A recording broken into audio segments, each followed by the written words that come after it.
Assalamualaikum warahmatullahi wabarakatuh. Bismillahirrahmanirrahim. Alhamdulillah. Nahmaduhu wa nasta'inuhu wa nastaghfiruh wa nu'minu bihi wa natawakkalu alayhi wa na'udzu billahi min shururi anfusina wa min sayyiati a'malina. Man yahdihillahu fala mudilla lahu wa man yudlilhu fala hadiya lahu. نشهد أن لا إله إلا الله وحده لا شريك له ونشهد أن سيدنا محمدا عبده ورسوله فاللهم صل على سيدنا محمد وعلى آله وصحبه أجمعين أما بعد. Alhamdulillah, summa alhamdulillah, syukur kita pada Allah Subhanahu wa taala kerana Allah Subhanahu wa taala dengan ihsan dia, dengan kasih sayang dia, Allah Subhanahu wa taala beri pada kita nikmat yang banyak, nikmat yang besar. Kerana bila Allah taala kumpulkan kita di tempat yang begini mulia, tempat yang Nabi sallallahu alaihi wasallam kata ahabbul biladi ilallah, secinta-cinta tempat bagi Allah Ta'ala, di sisi Allah Ta'ala, bagi satu-satu kawasan, maka inilah tempat dia. Maka kita syukur banyak-banyak pada Allah Subhanahu wa Ta'ala. Semoga perkara ini akan kekal, taufik ini akan terus pada kita sampai bila-bila, sampailah kita balik jumpa Allah Subhanahu wa Ta'ala. Dan kita syukur kerana apa? Kita dapat, alhamdulillah, tadi datang dengan begitu aman damai untuk datang surau, tunaikan solat. Dapat kita duduk wirid, doa elok je, semayang sunat lagi. Sedangkan kita tahu saudara-saudara kita di Palestin macam mana keadaan mereka, kan? Hari-hari dibom. Dan kalau sekarang ini apa yang berlaku, dah 2 bulan ni, sekarang dah dekat 20,000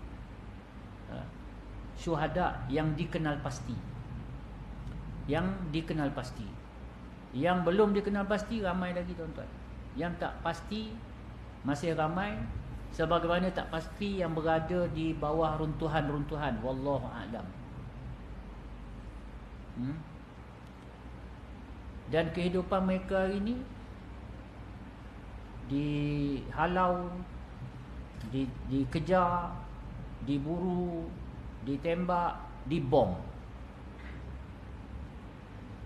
Ada masjid pun kena bom, ada hospital pun kena bom, kan? Dan kita boleh dengar hari-hari orang syahid, hari-hari berlaku kesyahidan. Bagi yang syahid, mereka akan dapat kemuliaan. Bagi kita yang mendengar kesyahidan mereka, kita ambil iktibar, kita fikirkan betul-betul. Tuan-tuan, perempuan yang dimuliakan Subhanahu wa ta'ala, jangan kita sampai terleka, ya. Kita rasa sian orang Palestin kena bom, bila-bila masa saja mereka boleh menghadapi kematian. Betul tak? Yalah, sekali peluru-peluru pepandu dilepaskan, sekali bom-bom dijatuhkan, maka mereka akan mati. Begitu ramai sekali yang akan terkorban. Tapi tuan-tuan, jangan kita lalai yang bahawasanya kita yang tak ada bom yang gugur atas kita ni pun sebenarnya boleh mati bila-bila masa. Yang kita yang tak ada orang nak tembak ni pun boleh mati bila-bila masa. Kita hari ni betul lah, kita rasa sian orang kat Gaza, sian orang kat Palestin, hari-hari mereka terdedah kepada kematian bila-bila masa. Sebenarnya sama je, kematian tu sama je. Macam orang Palestin, orang Gaza lah kalau kita ambil. Gaza tu 1.2 juta lagi orang dia masih hidup, masih selamat, yang kena bom, kena tembak tu, yang terlibat dalam peperangan. Yang syahid dalam 20,000 orang. Masih lagi sebenarnya. Maknanya walaupun kena bom hari-hari pun masih ada yang hidup. Kita ni pula pun, saya tengoklah dalam grup-grup WhatsApp tu kan, ataupun grup email jabatan tu, kalau jabatan saya ni hari-hari masuk announcement kan, pemberitahuan kematian bapa kepada pegawai sekian-sekian, kematian ibu kepada pegawai, hari-hari pada orang mati sebenarnya. Jadi kita jangan terleka, kita rasa kita okey, orang Gaza je kesian. Tuan-tuan, betul kita memang kesian dengan apa yang berlaku pada mereka.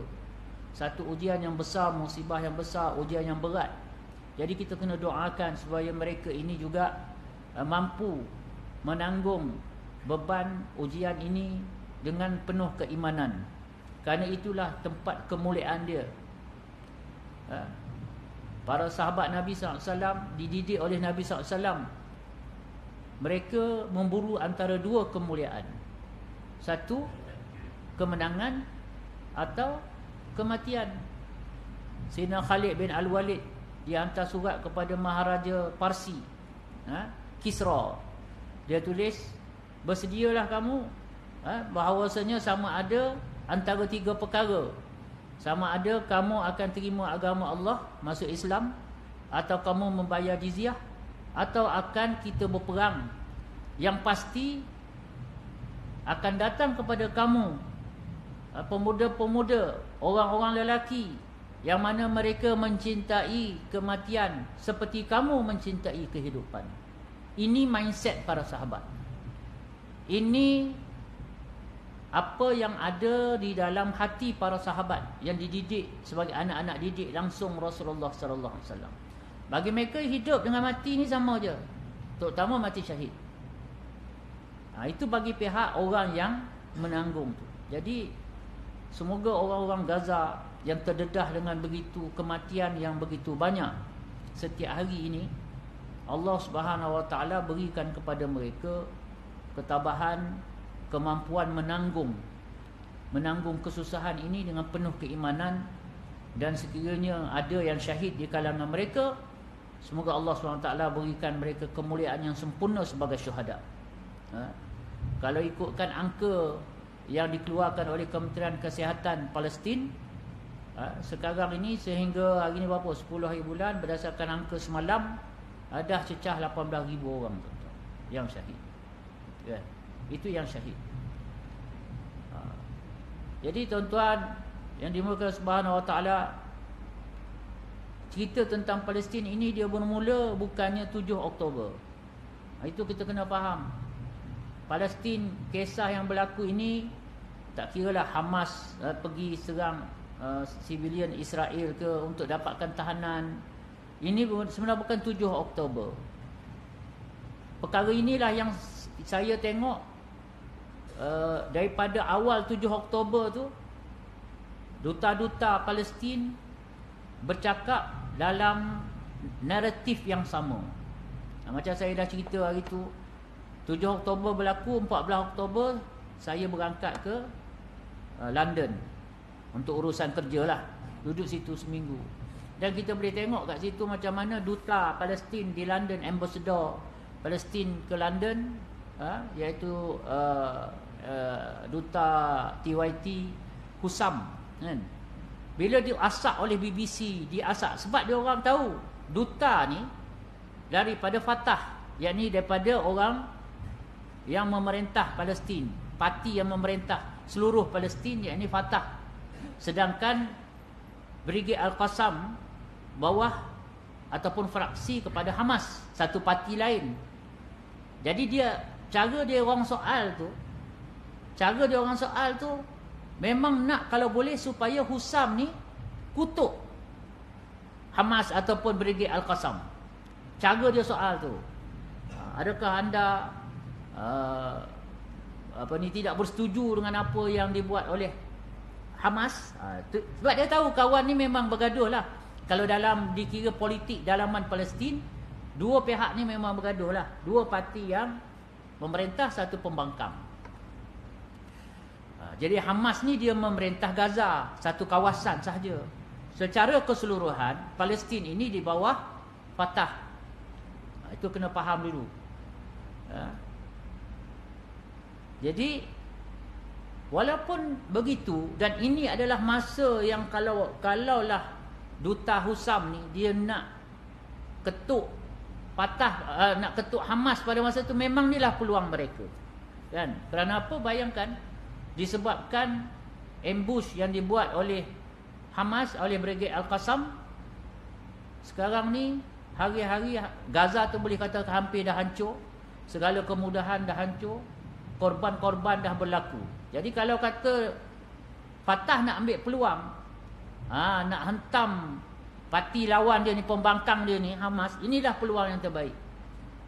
Dan seluruh masyarakat daripada timur sampai barat akan sokong dia. Tetapi alhamdulillah, taufik Allah Subhanahu Wa Taala, tidak begitu naratif dia. Saya tengok dalam masa kat London tu ada interview duta di Ireland, duta di Perancis, duta Palestin, di negara-negara Eropah ini juga membawa naratif yang sama. Kan? Naratif yang sama. Mereka kata kita jangan kata 7 Oktober tu bermulanya peristiwa ini. Kalau nak bincang daripada bila? Daripada penjajahan, permulaan penjajahan Israel lagi, yang telah merampas tanah orang Palestin. Dikatakan 75 tahun. Sebenarnya Palestin ini mula-mula sekali, bermula penjajahan Israel ini ialah dengan pengisytiharan Balfour oleh pihak British. British ni, kerajaan British, dia mesyuarat dengan Persatuan Zionis antara bangsa. Dia orang mesyuarat, akhirnya British kata, okey, kita setuju, orang-orang Yahudi kita letak di satu tempat, buat negara sendiri. Jadi nak letak kat mana? Maka telah dibuat beberapa calon. Antaranya Ethiopia, kedua Uganda, ketiga Palestin. Bincang punya bincang, British mula tu lebih berat kepada Uganda. Tapi akhirnya keputusan akhir, dua pihak ni berbincang, akhirnya dipersetujui Palestin lah sebagai tanah tempat dia orang ni akan, orang-orang Yahudi ni berhijrah beramai-ramai. Ingat tu, kena faham dulu yang tu. Ini tahun 1917. Kalau 1917 dah berapa tahun dah? Daripada tahun kita ni dah 100 tahun lebih. 2017 cukup 100 tahun perjanjian Balfour. 12-17 tu kami Yayasan My Aqsa, kita buat satu forum khusus di Masjid Wilayah berkenaan dengan perjanjian Balfour, sebab mengenangkan 100 tahun bermulanya. Jadi apa yang jadi pada masa tu, perang dunia kan. Pada 1917 itu, setelah ada keputusan Balfour, pengisytiharan yang Balfour, maka British pun mula nak merealisasikan pengisytiharan persetujuan dia dengan puak-puak Yahudi ni. Maka British telah menyerang tanah Palestin, berlawan dengan kerajaan Osmaniyah yang pada masa dah ada hujung-hujung hayat dah, dan akhirnya dapat menewaskan kerajaan Osmaniyah. Pada masa tu memang Baitul Maqdis bawah Khilafah Islamiyah, yakni Khilafah Osmaniyah, kekhalifahan Osmaniyah Turki. Tapi apabila mereka tewas, Inggeris menawan 1917. Itulah jatuhnya Baitul Maqdis ke tangan orang British. Ini nak bermula ni sebab persetujuan Balfour 1917, tahun yang sama juga mereka telah masuk dan menawan, purposely target Palestin untuk ditawan. Macam mereka tawan Malaysia, apa semua, Malaya, tanah Melayu dululah. Maka sekarang pada masa itu Palestin pun di bawah pemerintahan Empire British. Yahudi tak timbul lagi masa ni. Bila mereka menguasai, barulah diimport Yahudi-Yahudi ni, dijemput untuk datang daripada luar, tambah Yahudi-Yahudi yang memang sedia ada di Palestin. Di Palestin ni memang ramai je. Orang Yahudi, orang Kristian. Kristian ada dua. Satu Kristian Ortodok Armenia, satu Kristian Katolik. Dua ni pun tak baik ni dua ni. Dia bergaduh juga sama dia. Tapi maknanya ada dua. Lepas tu satu lagi ialah orang Islam lah sebagai yang memerintah. Tiga lagi tu duduk bernaung di bawah pemerintahan orang Islam Palestin. Tahun berapa tadi? 1917. Jadi macam itulah, dia pun di bawah penjajahan British lah. Apa yang macam kita lah, tanah Melayu dulu bawah penjajahan British kan. Akhirnya British meninggalkan Palestin 1948. British tinggalkan Palestin. Maka dalam masa yang sama dia tinggalkan negara Israel. Tertubuhlah negara Israel 1948. 1948 itulah bermulanya tenaga Israel. Secara rasmi tertubuhnya negara Israel di tanah Palestin. 48-49 berlaku peperangan Arab Israel. Ini peperangan pertama. Perang punya perang. Pada masa tu terkekanglah Israel ni. Masih lagi 48 itu, banyak lagi tanah masih di bawah Palestin. Banyak lagi kawasan masih di bawah Palestin. Kemudian kemuncak peperangan, siri-siri peperangan antara Lebanon, Syria, Jordan, Palestin menentang Israel ini, kemuncak perang 6 hari Arab Israel 1967. 1967 ini 6 hari berperang, menang Israel. 6 hari berperang, menang Israel. Dan pada tahun 1967 itulah Baitul Maqdis benar-benar dikuasai oleh Zionis Israel. Baru jatuh tuan-tuan, sebelum ni tak. Bila begitu dilakukan perjanjian, maka di dalam perjanjian itulah, ini tuan-tuan kena faham betul-betul, Israel dengan perjanjian orang Arab semua ni pada masa tu yang kalah ni bersetuju Masjidil Aqsa dia tak usik. Tetapi Masjidil Aqsa diberikan di bawah penjagaan Jordan, bukan bawah Palestin, bukan bawah Israel. Masjidil Aqsa maknanya dalam daripada dia punya tembok 4 segi dia tu, yang dalam, kat luar tu Israel lah. Semuanya adalah di bawah pentadbiran Jordan. Di bawah satu jabatan namanya Jabatan Wakaf. Jabatan Wakaf Bani Hashim.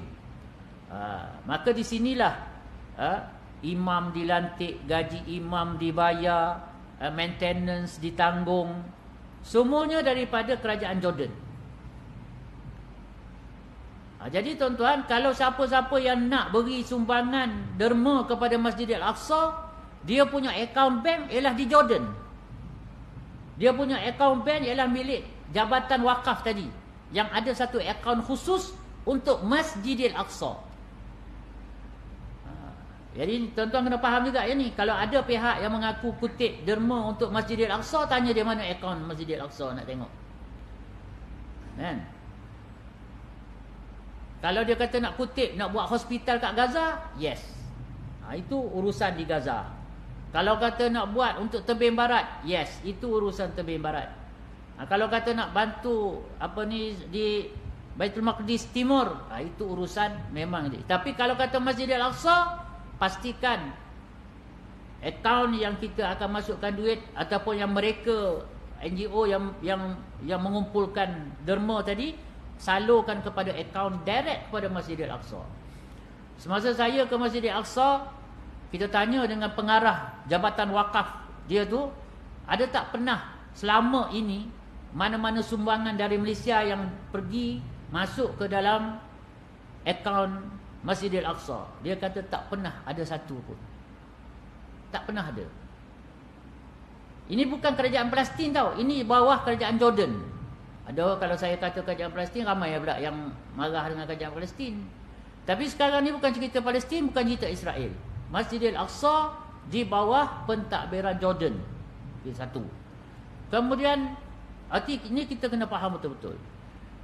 Apabila berlaku perjanjian Oslo 1993, dia orang perang-perang tak sudah-sudah kan, berlaku Nakba, berlaku Intifadah, pelarian dan sebagainya. Akhirnya berlaku perjanjian Oslo antara dua pihak, Israel dengan Palestin. Maka pada masa itu dipersetujui bahawasanya Palestine Authority menguasai 3 kawasan, mentadbir 3 kawasan. Pertama, Baitul Maqdis Timur. Dalam Baitul Maqdis Timur ini ada kota lama Baitul Maqdis. Dalam kota lama Baitul Maqdis ini adanya Masjidil Aqsa. Baitul Maqdis ataupun Jerusalem dibahagi kepada 2. Satu timur, satu barat. Yang barat bawah pentadbiran Israel. Sebelum tu Tel Aviv ibu negara. Kemudian siapa nama Trump, Amerika kan, dia isytiharkan Jerusalem sebagai ibu negara Israel. Okey.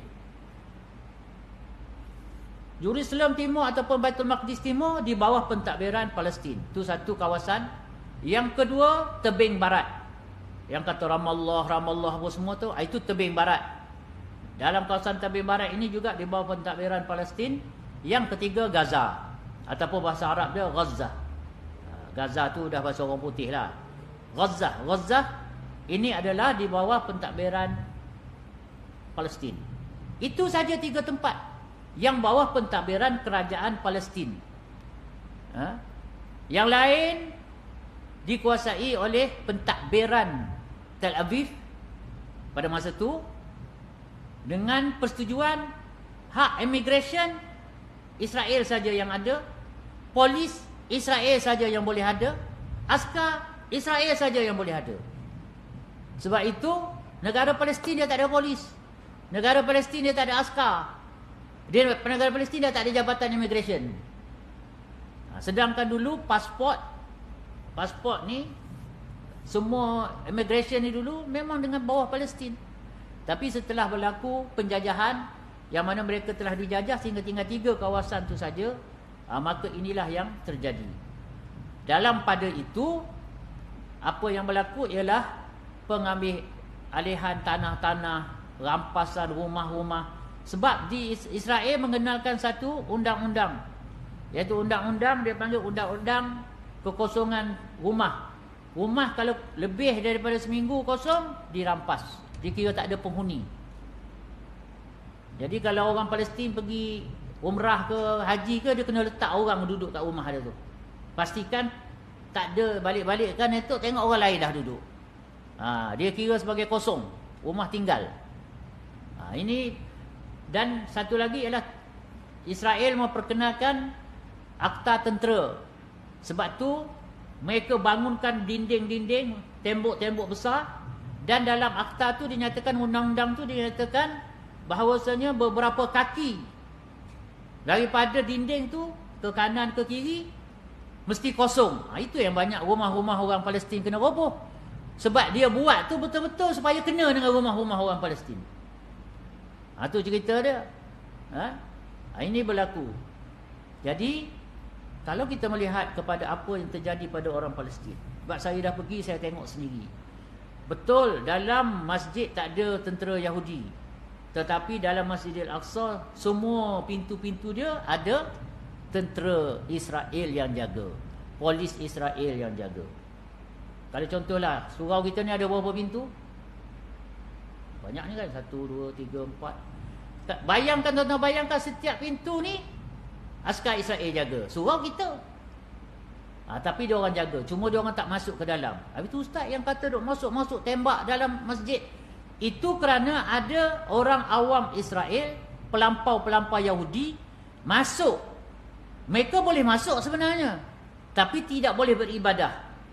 Jadi ini yang menjadi isu. Kan orang datang masuk macam masjid negara, masjid putera tu ramai je, betul tak?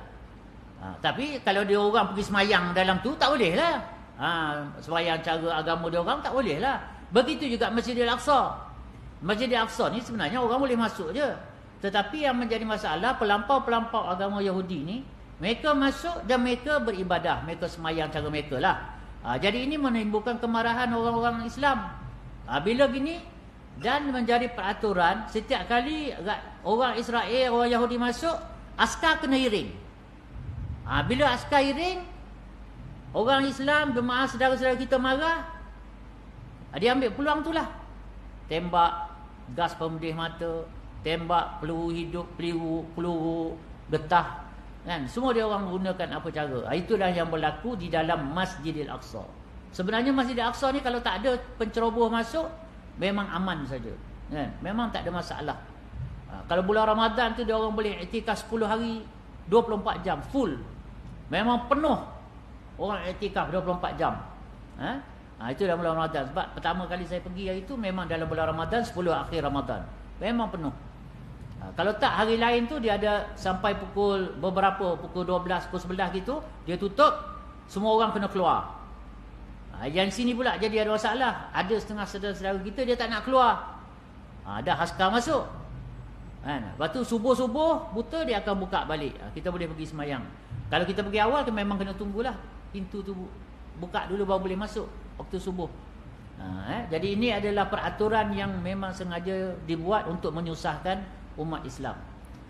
Macam sekarang ini tak dibenarkan pergi ke Masjidil Aqsa kecuali orang-orang tua. Orang tua. Mana umur 60, 70 tu boleh. Yang lain tak boleh, tak pernah masuk sekarang ni. Kalau dulu tak ada masalah. Jadi ini apa yang berlaku. Jadi kita kena faham bahawasanya sekarang ni kita jangan mulakan cerita dengan 7 Oktober. Dia bermula daripada 1917 lagi, tuan-tuan. Dia bermula daripada penjajahan British yang sengaja memang purposely jajah itu dengan tujuan apa?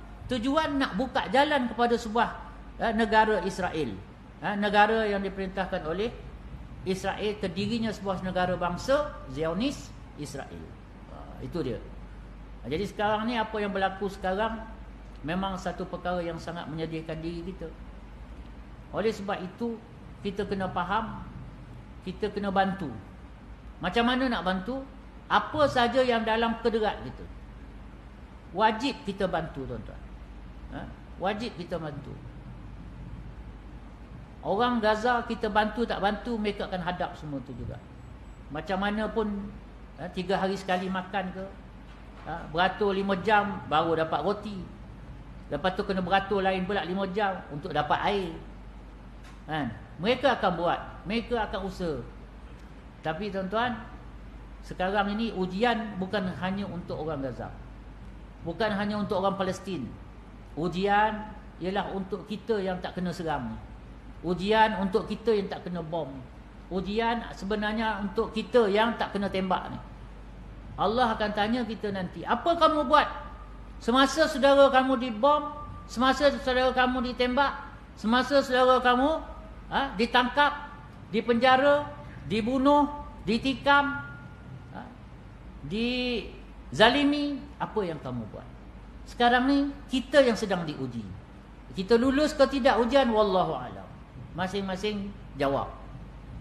Ujian ini kita akan jawab di hadapan Allah Ta'ala seperti mana ujian-ujian yang lain. Jadi kita kena fikir. Sekarang ni kita kena fikir sebelum Allah Ta'ala tarik nikmat-nikmat yang kita ada ni, dapat datang masjid. Macam masjid ni kan, surau kita ni.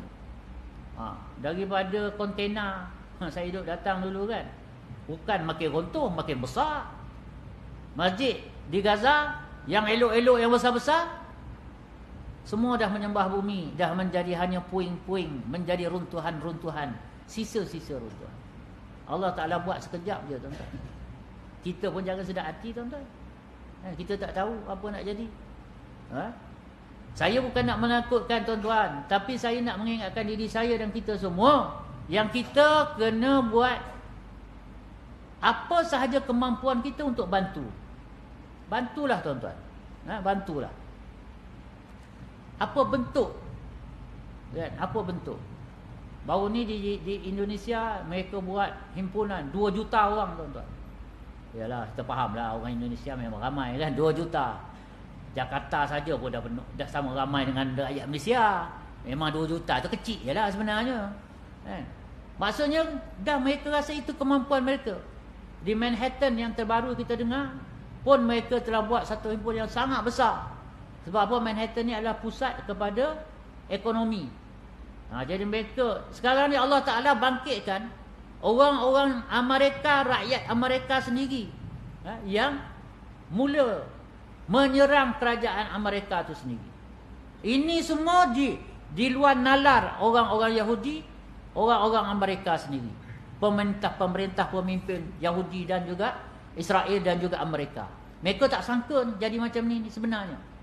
Masa saya di London pun hari-hari orang buat protes. Hari-hari ada demo. Yang saya tengok, yang saya cukup syukur ialah kerana muka-muka tu bukannya muka Arab dengan Pakistan je. Ramai muka orang putih.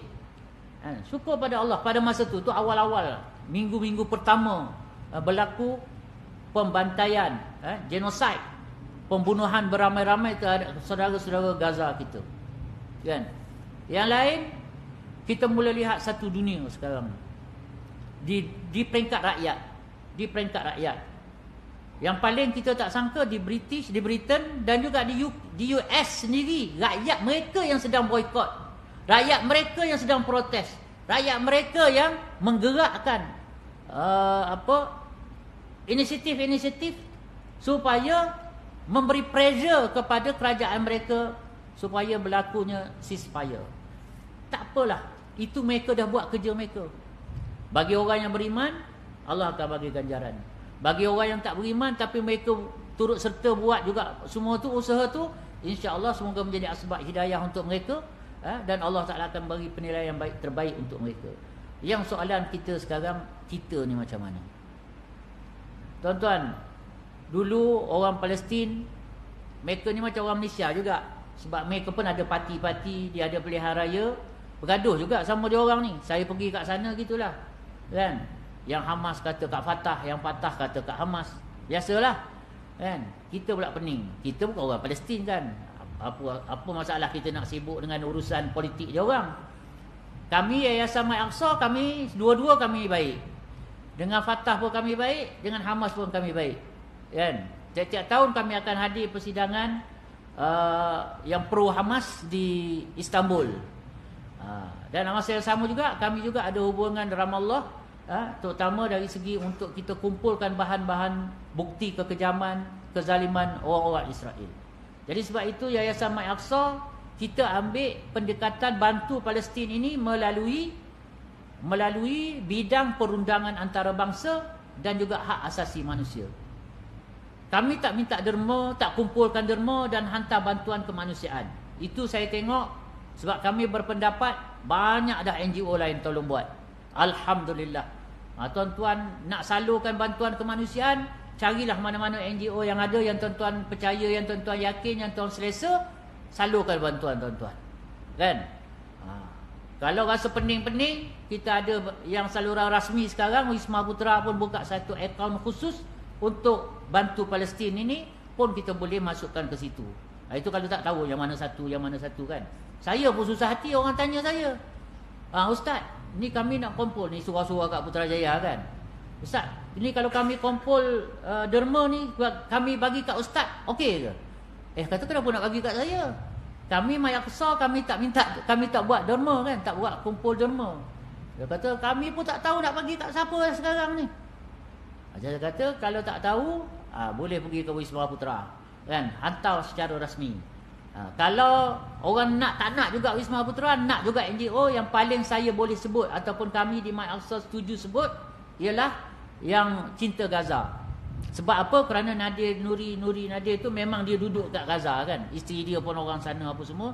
Jadi mungkin dia ada cara yang lebih efisien untuk memastikan bantuan tu sampai. Wallahu alam.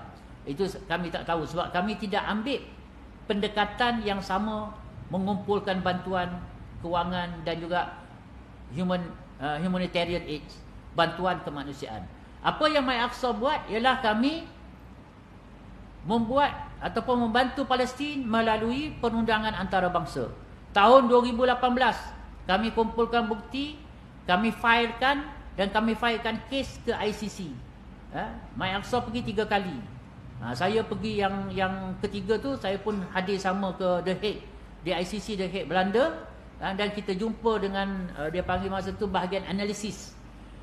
Ketua pendakwa raya pada masa tu ataupun pendakwa raya persekutor ICC ialah Fatin bin Huda. Jadi Fatin Huda ni dia orang Gambia, orang Islam. Bagus dia, alhamdulillah, kan? Dan memang setelah perbicaraan dan sebagainya, dia telah bersetuju Israel disiasat. Tiba-tiba datang COVID. Dah jadi slow lah sebab bila datang COVID tu. Jadi sekarang Fatin bin Suda dia dah bersara. Sekarang yang jadi persekutor ialah Abdul Karim Khan. Abdul Karim Khan yang jadi persekutor dia sekarang.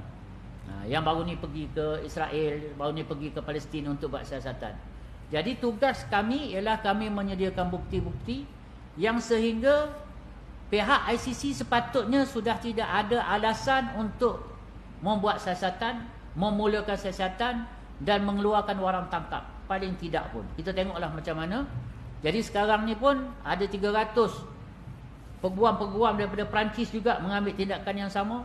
Dan kami dapat tahu juga beberapa daripada negara-negara pun sudah buat pemfailan kepada ICC untuk terhadap Israel ini. Ada orang tanya, ICC buat apa Ustaz? Nanti Amerika veto, macam baru semalam jadi kan, Amerika veto kan Security Council. Tuan-tuan kena faham, ICC jenayah mahkamah jenayah mahkamah jenayah antarabangsa ni, dia adalah satu badan yang berasingan daripada PBB. Jadi Amerika tak ada kuasa nak vetokan apa-apa keputusan ICC ni. Itu bawah UN. Bawah UN okey. Dia kalau Security Council dia boleh veto macam apa yang dah jadi baru ni semalam lah. Tapi kalau ICC, ia adalah satu badan yang asing, didirikan oleh beberapa negara, beberapa ratus negara yang telah menandatangani Statute Room. Itu dia punya treaty dia yang dia jadi punca kuasa dia. Jadi di sini kita kena faham. Kalau tak ada gunalah kami pun dah 2 kali pergi ni. 2018 kali. Alhamdulillah sehingga Mike Aqsa dilantik oleh ICC, diberikan lantikan sebagai amicus curiae, sahabat mahkamah kepada bagi pihak Palestin. Alhamdulillah. Jadi kami dah hantar hujah-hujah bantu Palestin dalam perbicaraan nak menentukan sama ada Palestin ni layak atau tidak sebagai sebuah negara. Alhamdulillah dah selesai. Palestin dah dipersetujui oleh ICC, ada kelayakan sebagai sebuah negara berdaulat. Kemudian tahun ni yang baru lepas, dalam 2 minggu 3 minggu lepas, kami pergi lagi. Sekali ini kami bawa tentang war crime, jenayah syariah. Jenayah perang Israel yang berlaku di Gaza. Dengan kami fokus kepada hospital-hospital yang telah dihancurkan, ditembak. Ada orang tanya, alah Ustaz, tu semua orang tahu. Ashifa hospital tu kena bom, hospital Indonesia tu kena bom. Semua orang tahu. Ya, tahu. Dalam mahkamah ni dia tak boleh tunjuk TikTok, tuan-tuan, sebagai bukti. Dia tak boleh nak tunjuk Instagram sebagai bukti. Mahkamah ni dia ada standard dia sebagai bukti ni, bahan bukti ni dia ada standard dia. Jadi kami tak buat macam tu, tapi kami dapatkan keterangan berkanun daripada pengarah hospital Ashifa yang kena tangkap Israel tangkap baru ni tu. Kami dapatkan keterangan daripada saksi mata, macam mana tengok peluru tu masuk, melayang tu, kena mata dia sendiri, dan dia buat keterangan berkanun. Kalau setakat gambar yang dalam TikTok tu tuan-tuan, senang-senang je peguam bela Israel boleh cakap, ni gambar kat mana ni? Betul ke kat Gaza? Nak nganga dah jawab dia, kan? Ini tak ada. Kita tak rely kepada yang tu. Itu kita ambil hanya sebagai hint saja, tapi kita dapatkan mengikut standard bukti di mahkamah.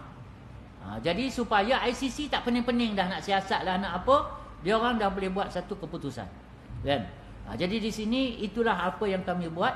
Dan alhamdulillah setelah kami balik ni nampaknya banyak pula pihak yang berminat yang sama-sama nak turut serta. 13 hari bulan ni pun ada satu forum oleh pelbagai pihak pun nak bercakap tentang perkara yang sama juga, tentang tindakan undang-undang dan hak asasi.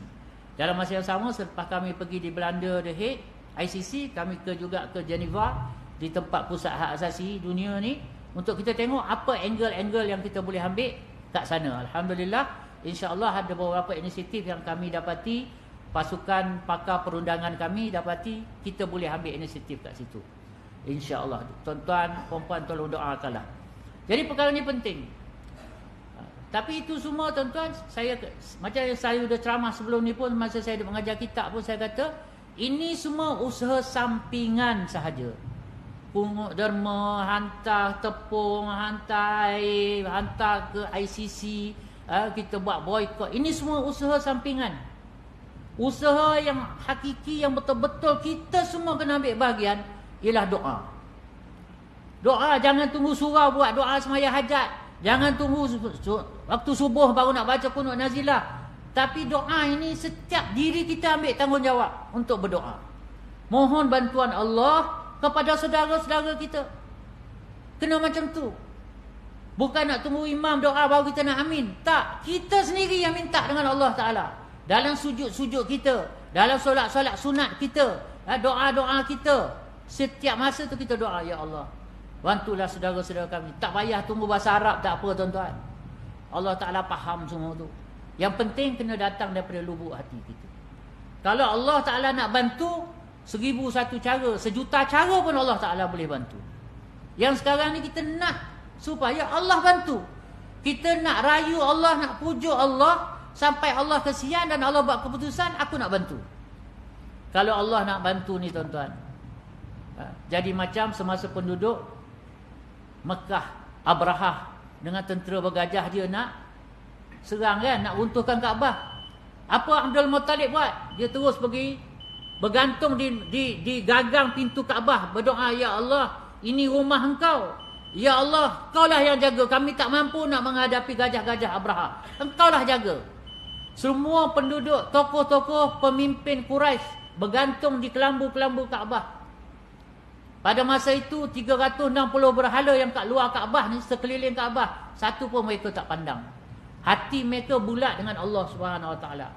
Pada masa itu walaupun mereka ni musyrikin, penyembah berhala, sebab hati mereka bersih pada masa itu dengan Allah, Allah buat keputusan, Allah zahirkan bantuan dia, Allah turunkan bantuan dia, Allah gerakkan nizamul ghaib Allah Subhanahu Wa Taala, peraturan ghaib Allah. Maka Allah hantar apa? Allah tak hantar gajah-gajah daripada langit, tuan-tuan. Cukup Allah hantar burung-burung ababil. Buka tafsir Ibnu Katsir. Burung ababil ni besar burung ciak tu je, tuan-tuan. Besar dia burung ciak je. Setiap seekor bawa 3 biji batu. Agak-agak kalau burung ciak bawa 3 biji batu, besar mana basi biji batu tu? Mesti kecil kan? Satu kat paruh, 2 lagi kat kaki dia. Itulah yang Allah Ta'ala hantar. Dan mati, kalahnya tentera Abrahah itu hancur sampai bangkai pun tak ada, tuan-tuan. Dia punya hancur dengan tulang-tulang, tak ada bangkai, tuan-tuan. Ini yang berlaku. Allah Ta'ala boleh buat. Tuan-tuan, Allah yang sama masa turun hantarkan ababil, Allah yang sama masih ada sekarang. Kuasa kederat yang sama yang masa Allah Ta'ala hantar tentera ababil, dengan kuasa kudrat yang sama juga Allah Ta'ala masih berkuasa, tuan-tuan. Macam mana Allah yang belahkan laut untuk Musa AS, macam mana Allah SWT yang telah selamatkan Ibrahim dalam gunggungan api yang membukit. Allah yang sama, kuasa yang sama, kudrat yang sama, tak kurang walau sikit pun. Allah yang sama juga, yang sedang duk perhati kita, yang sedang bersama kita ni, tuan-tuan. Kalau Allah Ta'ala buat keputusan untuk hantarkan bantuan dia, zahirkan bantuan dia, tak ada satu teknologi, tak ada satu kuasa tentera, tak ada satu alat senjata yang boleh halang bantuan Allah daripada sampai. Jadi sekarang kita, selain daripada bantuan sampingan yang penting juga kita buat, tapi semua kita mampu atas satu bantuan ini. Bantuan lain, macam contoh nak bawa ke ICC, tuan-tuan sanggup? Ambil tiket kapal terbang sendiri, sewa sendiri hotel, pergi menghadap dengan prosekutor di ICC tu. Tak semua orang akan sanggup. Nak arrangekan himpunan rakyat, tuan-tuan sanggup? Tak semua orang akan sanggup. Nak kumpulkan derma, nak hantar bantuan kemanusiaan, bukan semua orang sanggup. Tapi kalau saya kata kita pakat-pakat doa, ada yang tak sanggup tak? Ada tak yang tak sanggup? Tak ada alasan kita depan Allah Subhanahu Wa Taala. Inilah bantuan yang kita boleh buat hari-hari. Bantuan yang setiap orang boleh buat dalam sujud kita, tuan-tuan. Jangan tunggu sujud akhir je. Sujud yang pertama, kedua, ketiga, keempat ke, tak kisah. Baik semayang wajib, baik semayang sunat, baik doa lepas semayang wajib, baik lepas semayang sunat, kita boleh selitkan doa. Mungkin kalau semayang fardu, kita semayang jemaah, kita ikut doa imam, kita aminkan doa imam. Tapi yang masa kita semayang sunat seorang-seorang tu, selitkan doa untuk saudara-saudara kita, tuan-tuan. Tuan-tuan, saudara-saudara kita di Palestin dibunuh hari-hari sekarang ni. Skala bunuh dia ratus-ratus setiap hari. Hari-hari setiap hari ratus-ratus orang. Tak kira kecil, tak kira besar, tak kira tua, tak kira lelaki, tak kira perempuan, semua kena bunuh. Jadi kita patut hantar bantuan kita pun hari-hari juga. Macam mana? Itulah bantuan yang paling kita mampu buat. Sekarang ini alhamdulillah berkat doa tuan-tuan semua juga. Sekarang ni bukan hanya Al-Qassam, biri Al-Qassam bawah Hamas saja yang berperang di Medan. Di Medan. Sekarang ni di Palestin sekurang-kurang setakat confirmation yang saya dapat daripada sumber di Palestin, ada 5 pihak, 5 brigade yang sedang bergerak sekarang, yang sedang berlawan senjata di medan peperangan. Pertama, brigade Al-Qassam bawah Hamas. Yang kedua, brigade Syuhada Al-Aqsa, ini bawah Fatah. Yang ketiga, brigade Jihad Islami, itu yang ketiga. Yang keempat, brigade Salahuddin, An-Nasir Salahuddin, nama dia macam brigade Al-Qassam lah, brigade An-Nasir Salahuddin. Ini di bawah satu praksi lagi. Dan satu lagi ialah brigade di bawah PFLP. Brigade PFLP ni nama dia brigade Abu Ali Mustafa. Ini semua nama orang yang dah syahid ni semua ni, tuan-tuan. Ini nama orang-orang yang syahid, mereka jadikan nama brigade, mereka tak ambil berkat orang yang dah syahid tadi. Jadi ini semua adalah pihak-pihak yang berasingan, 5 pihak yang berasingan, 5 entiti yang berasingan, yang dulu-duduk bergaduh sama mereka ni. Fatah dengan Hamas, Jihad Islami lah apa semua tak setuju yang ni tak setuju dengan yang tu. Tapi sekarang alhamdulillah mereka telah bersatu dan mereka sama-sama berada di medan. Mereka lah yang bertentang mata dengan tentera-tentera Israel. Mereka lah yang bertentang mata dengan tank-tank Israel. Mereka lah yang menerima hujaman dari peluru-peluru tentera-tentera Israel. Mereka ni lah yang duk berjuang sekarang ni. Semoga kita ini juga dapat meneruskan bantuan dengan segala kemampuan yang ada pada kita untuk bantu mereka-mereka ni. Masing-masing buat dengan cara masing-masing.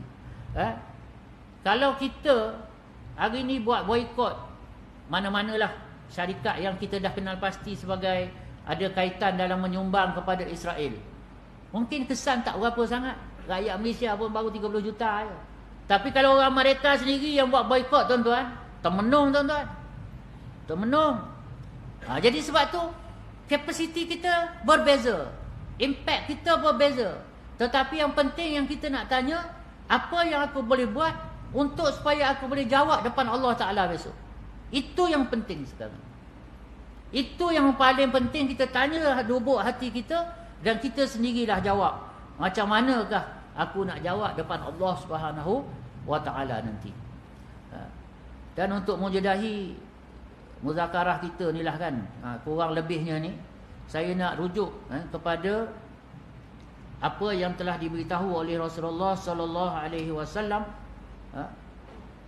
melalui satu hadis berkenaan dengan Baitul Maqdis, berkenaan dengan Palestin ini.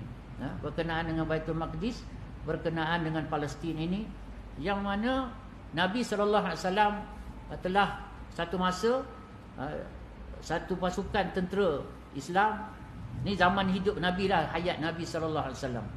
Pada masa tu mereka sedang menjalankan operasi mereka lah, menjalankan operasi mereka. Dalam pada masa inilah daripada Ibnu Zugub Al-Iyadi, beliau berkata, Abdullah bin Hawalah Al-Azdi radhiyallahu anhu pernah singgah di tempatku. Lalu dia berkata kepadaku, Rasulullah sallallahu alaihi wasallam pernah mengutus kami untuk mendapatkan harta rampasan perang dengan berjalan kaki.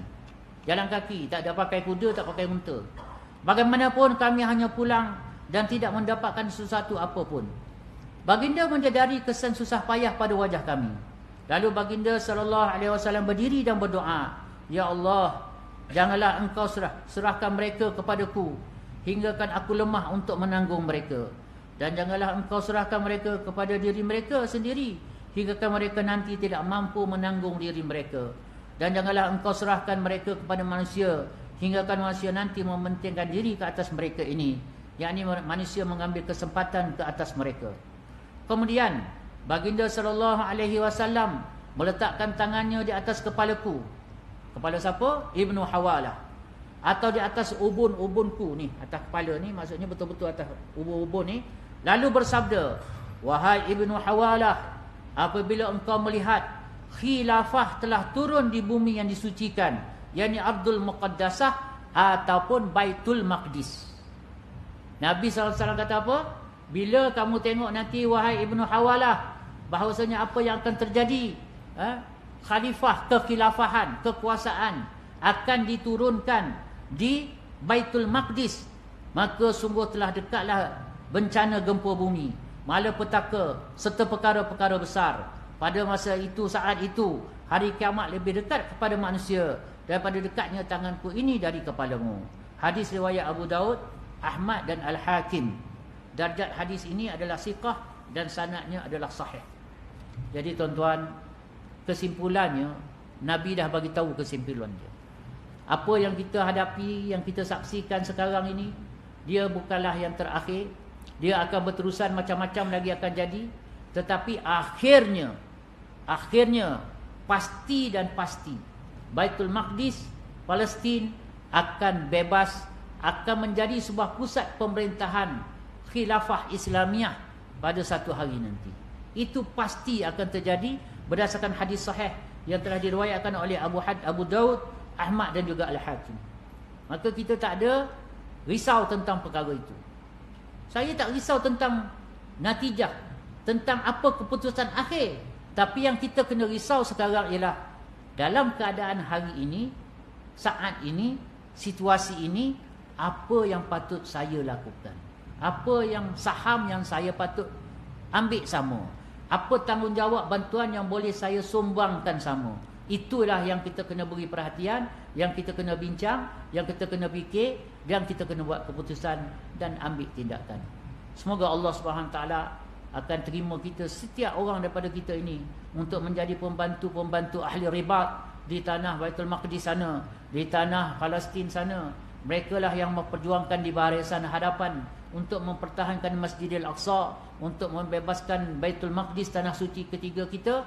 Semoga kita juga diterima oleh Allah, digunakan oleh Allah segala kemampuan kita untuk bantu mereka, untuk memperkukuhkan apa yang mereka, perjuangan mereka di sana. Dan kita juga diterima oleh Allah sampai hari kiamat nanti, kita dan zuriat-zuriat kita, untuk menjadi penegak-penegak kepada agama Allah Subhanahu wa ta'ala.